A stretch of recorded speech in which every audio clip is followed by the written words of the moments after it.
Hello, everyone, and welcome to the HEC Paris Executive Education Virtual Conference Room for our webinar series. When joining the virtual conference room, you will notice that your microphones have been switched off. You will, however, be able to ask questions and make comments using the Q&A menu that you'll find at the bottom of your window in the Zoom toolbar. The professor will only answer questions sent through this Q&A menu and will not be taking any questions coming from the chat. Hence, please make sure that you keep the chat for technical questions to our team. We would also like to remind you that the webinar is being broadcasted live on YouTube. We'll begin shortly. Thank you.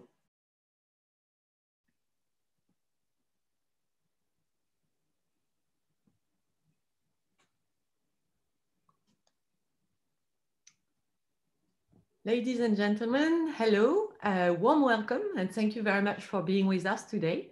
I am Anne Michaud, Associate Dean for Pedagogy at HEC Paris, and it is my greatest pleasure to welcome my colleague, Shirish Srivastava, GS1 France Chair Professor at HEC Paris.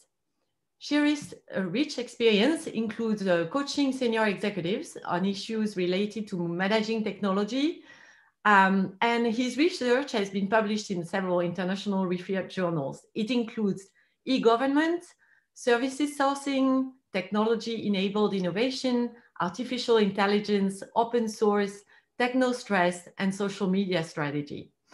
Today, Shirish will talk about Technostress. Can you translate adversities into opportunities?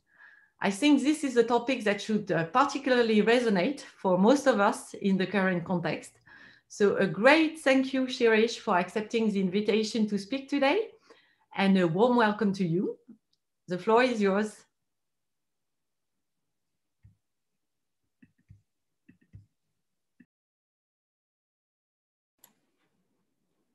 So very good morning to all of you. Good afternoon to all of you, rather, because it's already past 12 now. So we see that, in the current times, we are facing an exceptional time these days, which is the COVID-19 crisis. And during this crisis, we are using a lot of technology. And if we see in the current times, these are the scenes that are very familiar for us, right? So these scenes look very familiar for us. We have been experiencing them at our homes, and our colleagues are doing the same. Everyone is in the same page as of now.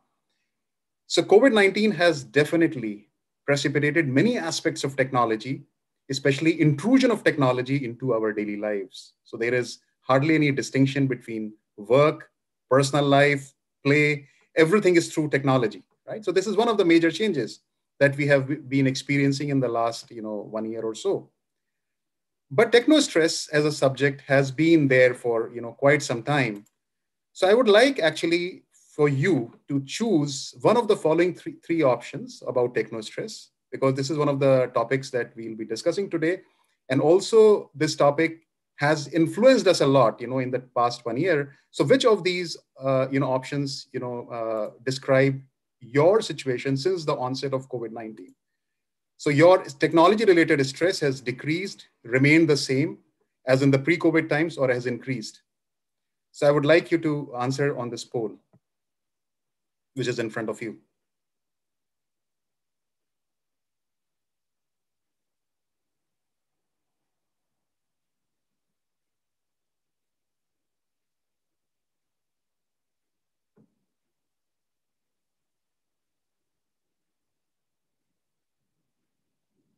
So I can see a lot of people are answering.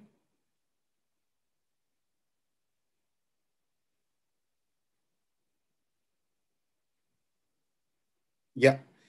So I'll just display the results to you.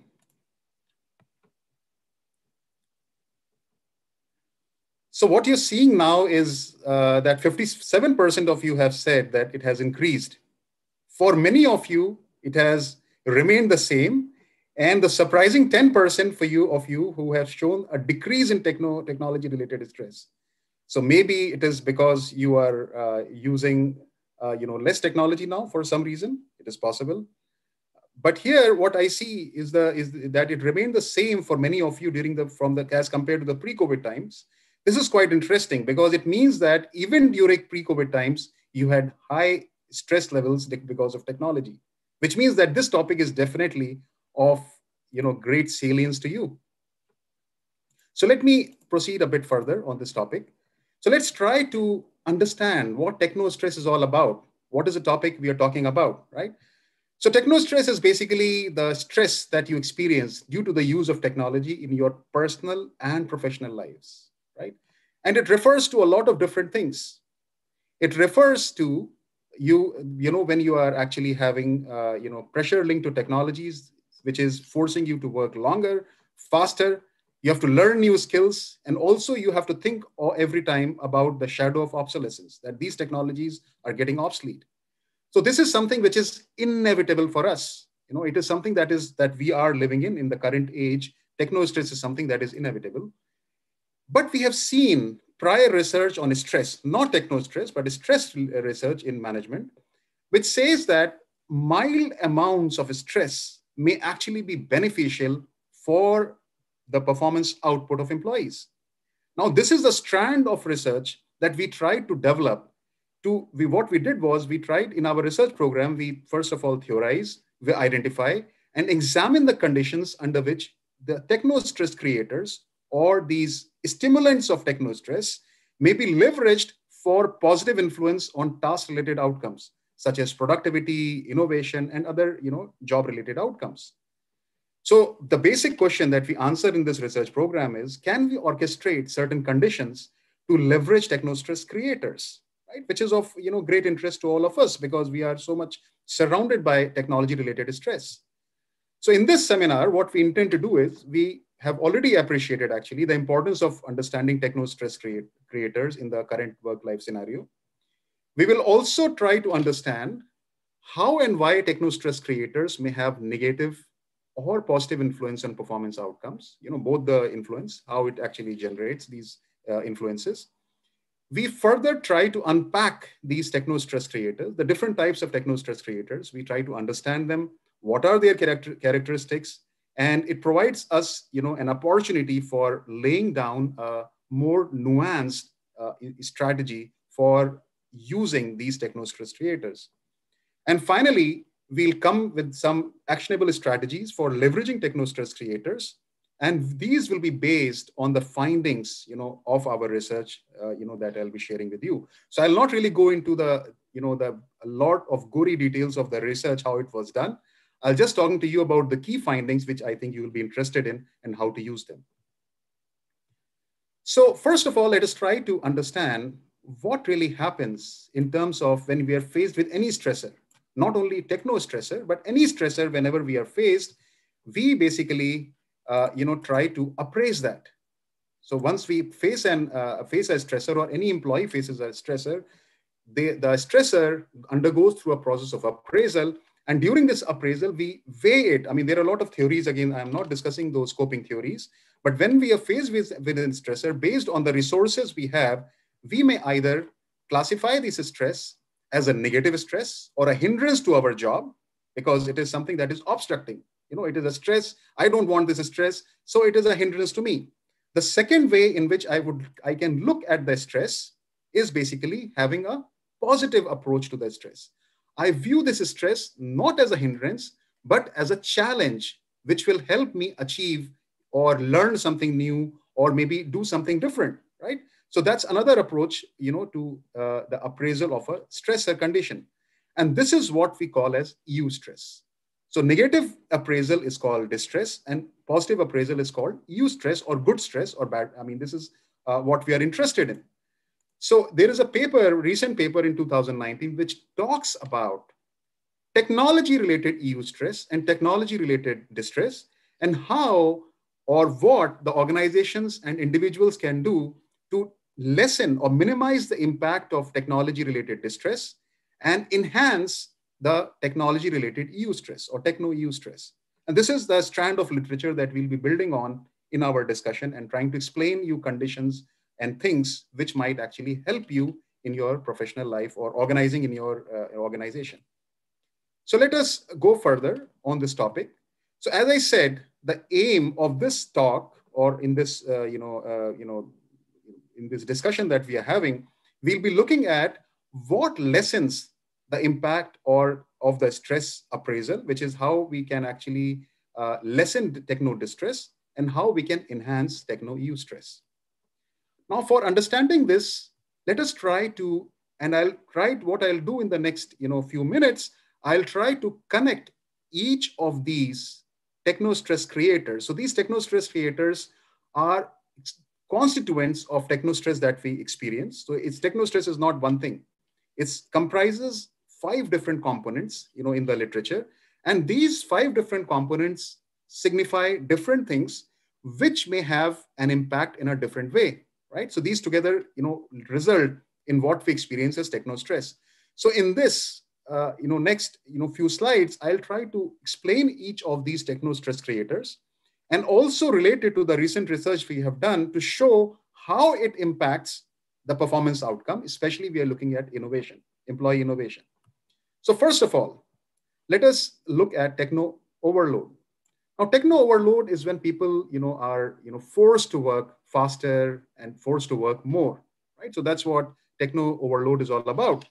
Now, what we found in our research when we looked at this component or constituent of techno overload, what we found was something very interesting. We found in this paper that is cited here, what we found was when we plot IT-enabled employee innovation against the techno overload, we see that at low levels of techno overload, the innovation is high, but it goes down as the stress is increased or as the techno stressor of overload is increased.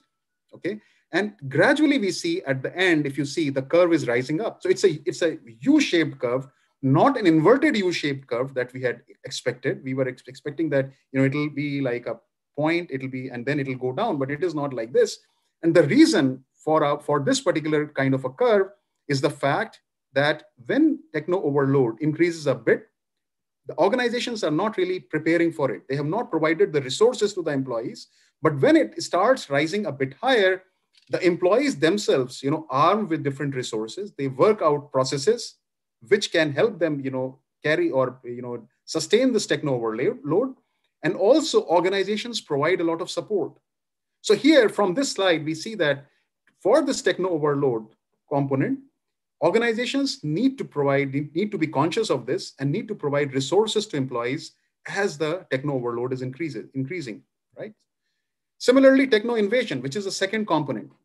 Now in techno invasion is basically about the need to be always connected, and reachable anytime, anywhere. So this is the second, constituent of technostress creators.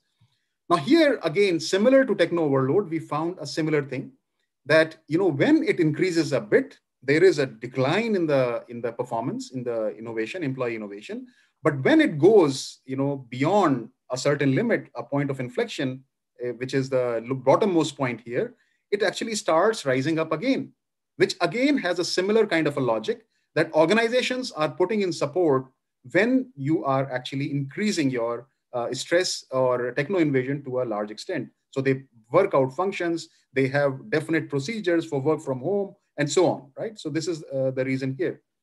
Similarly for techno complexity.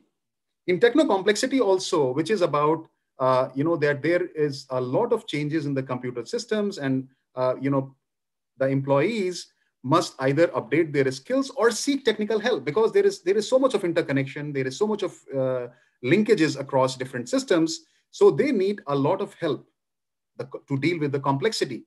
And this again, we see here, it's a similar kind of a curve, right? So these three, constituents of techno stress creators, they're pretty much similar, although we see that the impact of in techno overload is higher when it increases in the beginning. And for techno complexity is again, it's more gradual. So that's the only difference that we see here.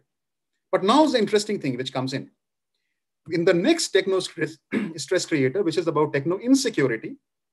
Now with technology, we also feel that there is a fear of losing our jobs. Now this fear is something real. And this fear cannot be, kind of avoided, or be somehow remedied by the organization. So what do we expect? What do we expect the kind of curve over here?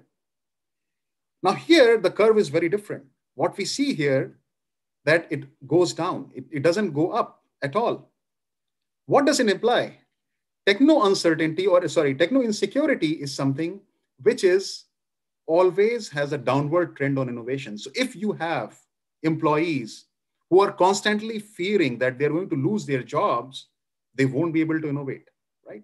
So which means that people, if you really want to foster innovation in your organization, this is the first thing that you should provide, which is security to your employees in terms of their employment not being taken away by the technology per se. Okay, so this is a very important thing according to me in this from this particular research. We also see that there is a fifth kind of techno stress creator, which is the techno uncertainty, which is basically again related to technological advancements and the obsolescence. Everything is getting obsolete so fast. Now here, and you need to upgrade your knowledge. If you want to remain in the race, you need to upgrade your knowledge. And here again, we see the curve, which is very different, not the usual U-shaped curve that we first saw for the first three. We saw something different here. We see the curve like this, which means that techno uncertainty looks like it is good for innovation, because people who are innovating, they already want to explore a lot of knowledge. So it's more like a techno eustress for them, that techno uncertainty, which was still now in most of the research, it was also considered clubbed with other techno stressors as something bad. We see here in the case of innovation, actually it might prove beneficial, right? So this is quite a different finding that we had. And when we come to the implications or the suggestions, you will see how our suggestions will be aligned to these two results, which are different from the rest. Now, based on the few recent months, I would again like to ask you, now that you've understood that these are the 5 techno stress creators that you can experience at work, which of the 5 techno stress creators do you think are most significant in the current context? And again, there'll be a poll in which I would like you to choose the 2 most salient techno stressors.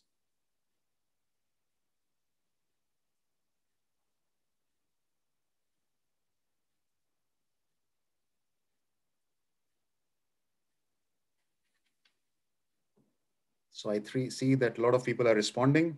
So I'll share the results with you in a bit.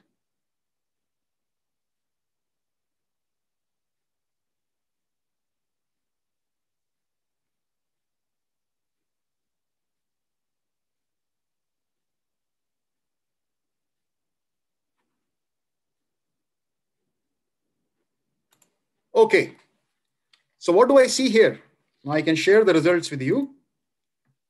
You can see here, techno invasion is the most salient for you in your current context. 46% have mentioned that techno invasion was the most salient for them, and techno overload is something not really far behind. And this is something which is quite expected also in the current situation. We are using technology for so many different things that there is a lot of techno overload.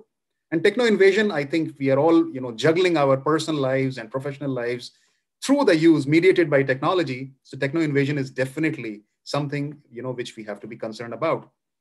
So let us try to go into these results a bit more, especially since techno invasion is pretty important as per your results also and my understanding of the subject also. So let us try to go into techno invasion a bit deeper. And we have done substantial research on the techno invasion part, which we term as spatial intrusion in our one of our research papers. So here we say that techno invasion is also can be further, it can be unpeeled. It can be, we can actually go further, deeper into it. So the first aspect of techno invasion or intrusion is accessibility. Accessibility basically implies that I am accessible anytime, anywhere, and I can access anyone, anytime, anywhere, right? So we have all been experiencing this. So the first one is accessibility, which is, I've written over here. And the second one, which is about visibility. We are not only accessible, but we are also visible. Not only we are visible in physical terms that we can be monitored, but also whatever work we do, it leaves a digital trace, which is also visible. So visibility is again something that we cannot avoid, and it is a part of intrusion. So these two are the components of intrusion. So we went further deep into these two aspects of accessibility, that I am being accessed or my work is visible, whether it helps in innovation and productivity or not. And what we found was something very interesting. Again, I'm not going into the research methodology here, but I'm just sharing the results with you.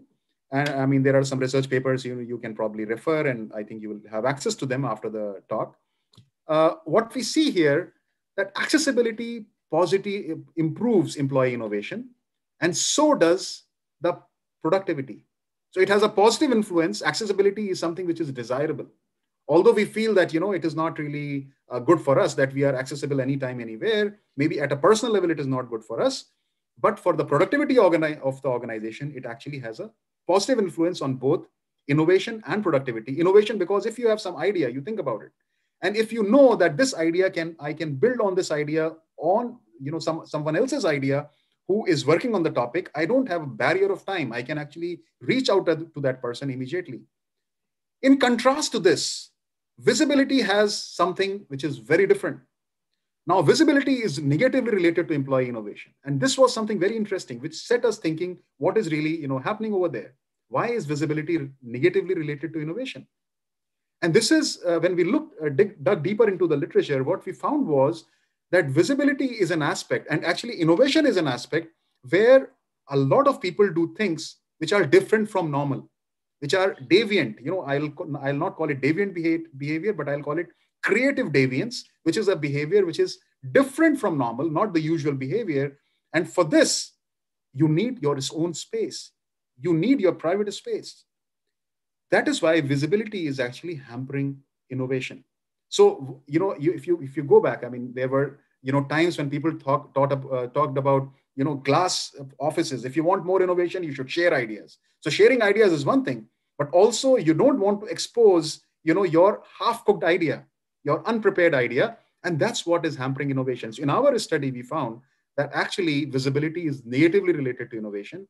And actually visibility is also not related to productivity. That's what we found in our research, right? So I'm not sure whether monitoring or transparency, all these are really benefiting, organizations.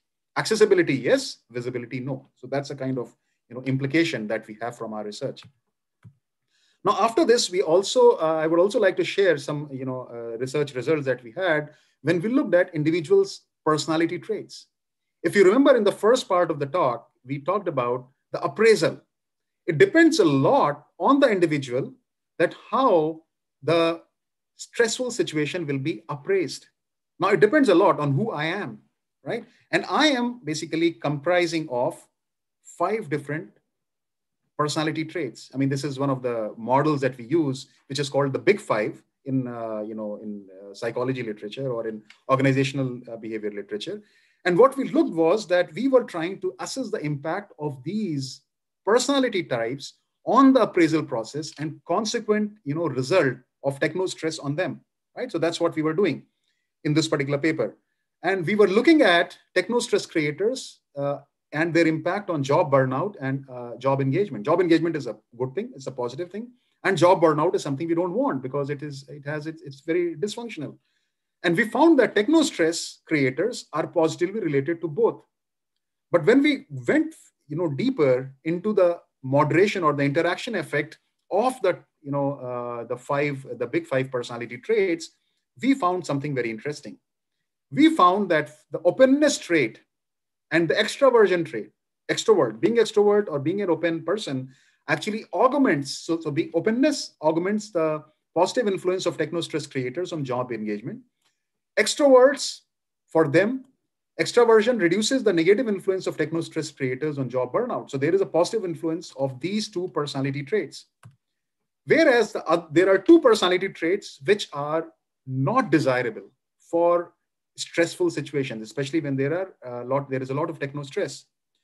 Neuroticism, which is, I mean, not related to the word doesn't mean anything that it has a negative connotation. Neuroticism is an attribute which is there to some extent in all of us. So basically, this trait is something which reduces the positive influence of Technostress creators on job engagement. Agreeableness. Now, this is something which is a very desirable trait. Whenever we interview someone, we want a person who is agreeable, who is likable, who is basically the qualities that are mentioned on the left, who is submissive, selfless. So all those things we are actually something that we want in a person whom we are recruiting. But agreeableness, an agreeable person will not perform well when there is a lot of techno stress, because agreeableness augments the negative influence of techno stress creators on job burnout. It's very simple to understand. I mean, the more agreeable person is, because of technology, whatever works that person gets, they start taking more. And finally, there is job burnout, basically. So we see this, these are pretty logical, but this gives us some idea on how to staff our positions which have more of techno stress, right? So this is a kind of guideline, and we'll discuss more when we come to the implications part on how we can use these results. In addition, we also know, as some of you mentioned, that the top two were techno overload and techno invasion. Techno overload is something that we are facing a lot here. And there is a lot of recent research on IT mindfulness, which talks about that IT mindfulness can also influence the effect or the appraisal of IT demands, which are enhanced, right? So job effectiveness can actually be, can be influenced by IT mindfulness. Now, IT mindfulness, just for you, I'm not, again, if you're interested, you can actually read more about it. But IT mindfulness is a trait, and it's a malleable trait which can be developed in individuals. You can be trained, to be more IT mindful, right? So it is basically about, when IT users tend to focus on the present, so they are looking at what is being given to them, the present problem, pay attention to the operational details, and display an interest to investigate IT features to improve their functioning. So that's how IT mindful people are. And IT mindfulness has been seen to improve, or it's basically something which is improving effectiveness. And there is an ongoing piece of work that we did during the COVID times. So we actually did not go to organizations, but we went to the student scenario, and we found that we basically surveyed during the complete lockdown period in France, in a business school. During the first, when the lockdown was announced in March, and then after that, we did a second round of survey in May. And we found what we found was that IT mindfulness is positively related to students' learning effectiveness. That is something we found. But we expect a similar thing, in a job scenario. We have not tested it out, but it can be similar. It should be similar. And also we found that how it is being, this relationship is influencing the learning effectiveness. It is being mediated by techno stress. So the students, if they are more mindful, the IT mindful, they will experience the technology overload as something which is a challenge for them, something of a techno stress rather than techno distress. And this helps them actually having more effective learning. In fact, just to give you, set the background to you, this is also motivated by a lot of people who are arguing that online learning is probably, the way to go. But we have seen from this research that online learning is good for some students, but not so beneficial for many other students. So what is it that separates? So how can you benefit more from the online learning if you improve your IT mindfulness? And this is something which we can do, through a careful, intervention, or through a careful practice. We can become more IT mindful. There are techniques for doing it.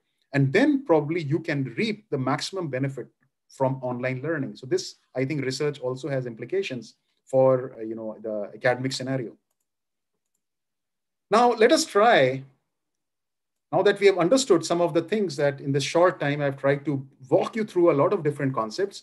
Now let us try to see how can we leverage. So what I have done is, from this talk, and also from the research that we have done, I have tried to come out with 6 ideas that might be useful for you, that you might like to implement in your organizations, right? So how do we leverage these techno stress creators?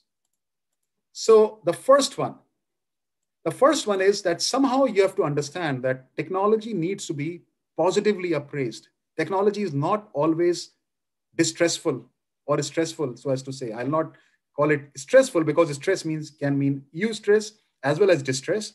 So you might think that technology is always distressful. No, it can be stressful if we are able to do something about it, if we are able to alleviate or negate the negative appraisals. And how do we do it at an organizational level? You have to see what are the different, the three, especially the first three, techno stress creators that we talked about: techno overload, techno intrusion, and techno complexity. How do we provide resources to the employees so that they are able to cope with these? For example, in one of our research, we found that sometimes you need to show them that this technology that they are using is actually useful for them. The usefulness is something that we saw mediating one of our results, which means that even if there is techno stress and if there is personal meaningfulness for me, I would like to take it up as a challenge rather than consider it as a distressful situation, right? Personal relevance, right? Another thing, that if something is benefiting me, it's increasing my knowledge, I'm learning something new, I'm becoming an expert in some technique of data science or some technique of, let's say, Python or whatever. So we are actually showing that this stress is actually helping them in the long run. So this is something that the organization needs to invest in. They have to show, especially for these three: techno overload, techno intrusion, and techno complexity, they have to see that these are in some way useful and relevant for the employee. They have to communicate this and also provide the necessary resources. And I'll come to these resources part a bit later as well. Another thing that we see is about the techno uncertainty, which is, insecurity. Techno insecurity is basically related to job loss. So if you want your employees to thrive well, to have, to produce something that is beneficial, to produce something that is innovative, you have to ensure that there is no techno insecurity. So this is something that is non-negotiable. Other three, you can actually see how you can minimize by providing them more resources, showing them meaningfulness. This is non-negotiable. You cannot say that, because of technology, your job is being, you cannot expect innovation from these employees, right? So this is something like a hygiene condition for them. The third thing that we see here is about techno uncertainty. So techno uncertainty, what we saw, is one of those few techno stressors, one of the five basically, which might actually be helpful for boosting innovation. Of course, you have to provide resources. So there might be, some employees who might want more knowledge about something. Provide it. Try to facilitate it. Provide them. There are so many online resources now. People can be, given some time off during their work time, or so that they are able to acquire those skills or that knowledge. So techno uncertainty is something good which can be played upon, on which will help boost employee performance. Okay. Now, techno intrusion. Techno intrusion, I think we have discussed at length, about techno intrusion, that it is something which is beneficial as well as something which is detrimental for the employees and the organization. We find that accessibility is something which enhances innovation and productivity. Visibility is something which has a negative effect. So employees should not feel that. It again ties back to the privacy, research that is being done. That the way in which we sometimes view technology, if we view it as something which is monitoring us or something that is making our jobs, especially innovative jobs, very transparent, we may not like it, right? So this is something which we have to be very careful about. That accessibility, yes, people are prepared to use it, and you have to communicate the usefulness of accessibility. Okay, so that goes without saying, as in the first three cases we saw. But visibility is something you have to really see, that do you really need to make the work processes or the employee visible so that they feel monitored? Is there some benefit out of it? So there is a trade-off. So over monitoring and transparency have trade-offs, and this is something that you need to remember. Of course, it is very contextual, depends on the industry, it depends on the purpose, but you have to be conscious of it. The fifth thing is about the personality traits. And what we saw here was that openness and extraversion may help in situation of enhanced techno stress. So if you are, if you have this is something which can be easily determined, in the organizations, the personality traits of different people. So if there are people, and there is a simple instrument for doing it. So if you know that there is some situation in the organization, or there is some position in the organization which will face a lot of techno stress, please employ people or staff people who are more open and more extrovert, because they will experience the negative impacts of technostress lesser compared to others, and they may actually leverage technostress. Whereas neuroticism and agreeableness, these are two traits. Neuroticism, sometimes some people they want it actually in their employees if they want to foster innovation, but this might actually be, work against, many of the, the other objectives of the organization, especially if it's a very stressful job. Same is the case for agreeableness. If it's a technostress related job, which has a lot of technostress, please don't, staff people for such jobs, who are agreeable. And of course, this is something which is very recent in information systems literature that I would really want you all to look into, which is IT mindfulness, which is a malleable individual trait. So a little training can actually help you become more mindful. And of course, your employees can also benefit from such trainings, which will make them more mindful in general and IT mindful in particular.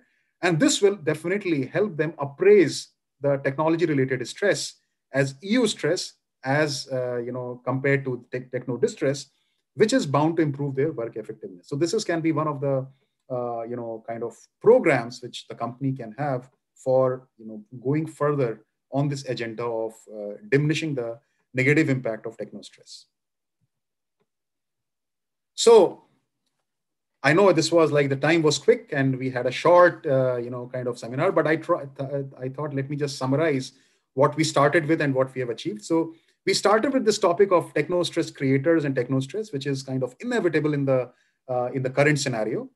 So we appreciated the importance of understanding technostress creators in the current work-life scenario. So that's the first thing we did. The second thing that we did was we understood how and why technostress creators may have negative and positive influence on performance outcomes. You can relate it back to the discussion that we have had on the appraisals, the positive and negative appraisals. We unpacked the technostress creators. There are 5 different types of technostress creators. So now you know that these 5 are something that we need to care about when we plan our strategies related to staffing and also implementing technologies. And we also delineated some actionable strategies for leveraging technostress creators, which is based from some of the recent findings on this subject. So some of my own research and some other research that I referred to for this presentation. So I hope you found something new and something different in this presentation, which you will take away. So that's it from my side. Thanks a lot for patient listening. And I'll be very happy to take any questions from you. Thank you. Thanks a lot. Thank you very much, Shirish, for all this. Thank you for the rich content of this seminar. Well, there are lots of questions. If I can just encourage our audience to also vote on the questions so that we select those that interest most of you. Maybe in the first place, I will start with the first questions, as a matter of fact. Shirish, there is one double question, actually. Mazen, who asked, what is the impact or influence of cultures, so company culture, community, etc.? What is this influence on the perception of technostress, the insecurity and invasion of it? And then the second part of the question is, what do you recommend to actually reduce the negative perception? So the first question is, what's the influence of culture on the perception? And second, what do you recommend to lower these adversities? Thank you. That's an excellent question, actually. I mean, this is something which I didn't touch upon in this particular talk, but I think thank you for asking this question, because this will bring forth something very interesting for all of us. So yes, culture does, have a very significant role to play in this. And I'll give you one example here. In many of the, cultures where there is already, less of distinction between work and professional and personal life, they found it easy, when they had to actually work from home. Because for many of them, the distinction between the work and the personal life was not there at all. In fact, most of these, I'm talking about the Asian cultures, most of them, the people who were actually employees in the office, they were also, their friends after work. which is very different from, let's say, in many situations which are in the West, where office is office and personal life is personal life. And this was like you're absolutely right about it. So this plays a major role. Collectivist cultures versus individualistic cultures, group focus versus individual focus. So all these things, play a lot of, you're absolutely right. Now, how can you diminish? So we saw this actually during this COVID times that, some countries adapted quickly, some countries did not adapt that quickly. And some people actually at a personal level also. So there are layers actually. There is not only culture, but individual level attributes as well, which may be responsible, for you better adjusting to the, to this kind of a changed, techno intrusion kind of a scenario. So what can be done for actually doing it? So definitely. So apart from, mindfulness training, which I have mentioned, the IT mindfulness, I think another important thing is, which might be relevant in this case, is to understand how people are, they are actually benefiting from this changed environment in some countries, and which is basically the cultural intelligence. So cultural intelligence is another attribute that should be developed in people to understand. It helps you appreciate, and you are able to adjust, to a new situation very easily. So these are all means: IT mindfulness, cultural intelligence. These are all means for you to become more flexible to adapt to different situations. That's what it is. Yes, thank you, Shirish. Maybe so I continue with questions, and again I encourage you to vote on them.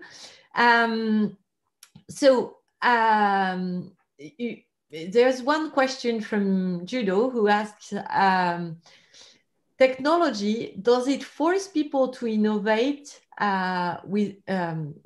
he asked, does it force people to innovate without technology, but innovate with different way? So is that mean technology uncertain force people to innovate without the technology, or innovate in a different way? So innovation, as I understand the subject, I understand the subject of innovation, it is related to, so what is intelligence and how does it come about, and how does innovation come about? It's the ability to make connections, ability to connect, different ideas together. So yes, of course, there is a lot of, some people connect it, within their heads. Some people connect it, by looking at, maps, mind maps, or they will start looking at, Excel sheets. So people work in different ways. It's a very individual thing. Technology is a way to facilitate innovation. I would not say that technology is innovation, or technology is what actually is, relates directly to innovation. No, but technology can facilitate innovation. No idea. No, definitely. And it can facilitate innovation in different ways for different people. Some people might be very spatial. They actually see everything in front of them. You might see everything is very disorganized for them, but for them, they are very clear, what they are actually looking at. So they may need technology for doing something else for them, right? So it's very personal. So I think that's another reason. So when we are looking at innovation, the role of technology shouldn't be structured that you should do this and you should do that with technology. You should let the technology be available to the employees, let them play with it. And this is what many of the firms, they are doing it now. Like, for example, Google is providing resources and time to its staff to play and, go ahead, do what you want in this, in this extra time that is kind of paid for by the company, but they don't monitor you. And most of the innovative projects emerge from this extra time. So it very much, kind of resonates with your ideas. Thanks a lot for that question.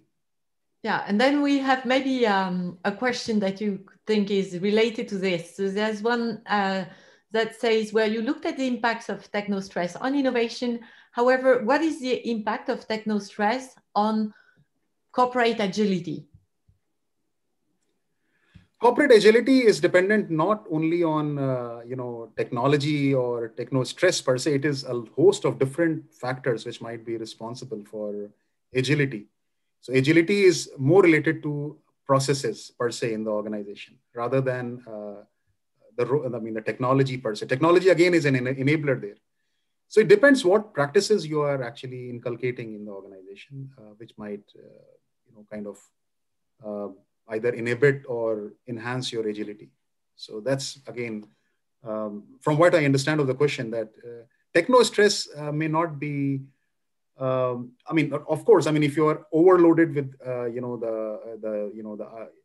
techno overload, for example, I mean, if you are overloaded with a lot of technology, you might not be able to think something different, which is the innovation part.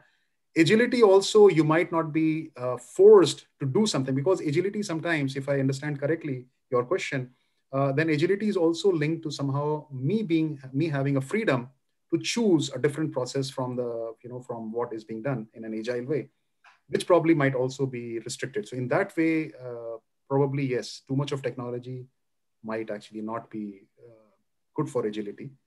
But it depends again, I mean, how you want to use a technology. So it's very contextual.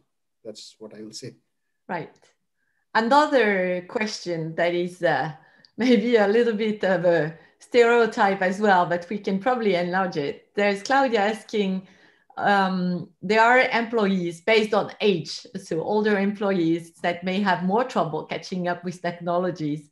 And are you offering companies the possibility of hiring younger interns or other to improve the results? So more globally, Shirish, I think we know that there are employees for whom it's more difficult than others. So I guess this question can be about, so what are the ways to try to favor and maybe to accompany them in accepting, adopting new technologies and facilitate this adoption?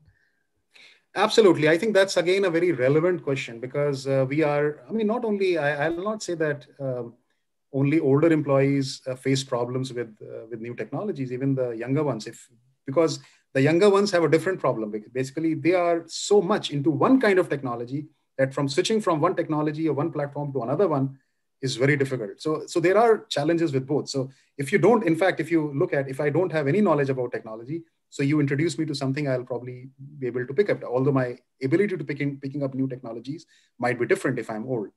But then the important thing here is, I guess, again, I'll go back to the discussion on IT mindfulness. So I think it's very important to develop, so organizations shouldn't just invest in, new technologies, training you about Python, training you about data science, training you about R, that's one thing. But organizations need to invest also, or we need to personally invest into understanding about IT mindfulness. The way to learn about technology is more important rather than the technology itself. So once we have that, underlying the base, which is very clear for us, we are mindful to any kind of technology. So I guess it'll be faster. Of course, there'll be age differences, there'll be cognitive differences, there'll be personality differences, which might favor or disfavor. But overall, the level will rise if you provide some trainings on appreciating technology in a different way. And then, of course, as I mentioned in the when I was talking about different kind of Technostress creators, you have to see which employee might need. Employees might need different kind of supports. So some employees might actually not need much of a support when there is techno invasion. Because they already are used to in techno invasion. But if there is an employee in your team, in your global virtual team, who is from a culture where there is not much of a practice of mixing work with personal life, they will find it harder. So you need to support that person more for the techno invasion. So again, the role of leader becomes very important here. So I think I've talked about a lot of ideas, but it's very contextual. You have these tools with you, and you have to play around with them. But as a summary of this, I will just say that IT mindfulness is something that probably you should look at imparting to all employees in addition to the specialized training. Right, Shirish, thank you. There's one question actually that is very interesting as well from Cesar, who asks how to measure technostress in companies, and what would be the interest in doing so. So the interest, I think, looking at what we go through, all companies and so on at the moment, I'm pretty interested in measuring it myself, I think. So how do we measure it? Very interesting.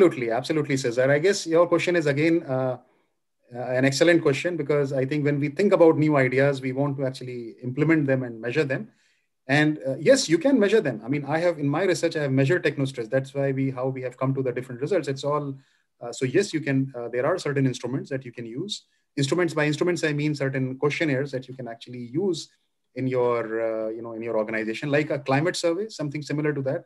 You can actually have a Technostress climate survey in your organization just to assess. And then you can think of, designing your strategies accordingly, where employees need more support, where they need less support. I mean, this is something. So definitely what you're thinking is something which is very doable. And, I think we'll be sharing certain, papers with you. You can probably look at the instruments or the questionnaires over there. You might find it interesting, but it can be done in a very structured way, so like the research that we have done. So that is very much possible. Right, Shirish, thank you.